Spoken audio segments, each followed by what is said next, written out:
Здравейте, сега ще си направим един експеримент дали се цепят прасковите и нектарините.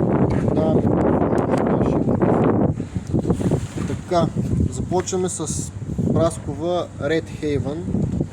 Сега ще я отворя. Доста е твърдичка. Ари,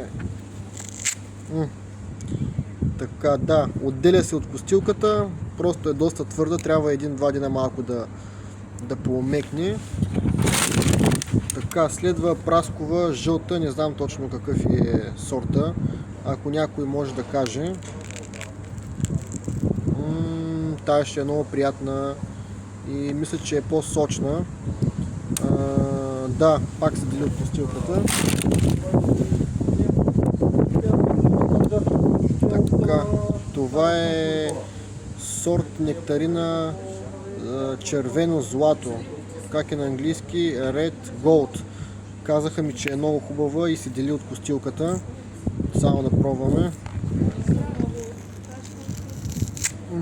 Да, страхотно. И тя се дели. Ами вече почти всички плодове се делят от костилката.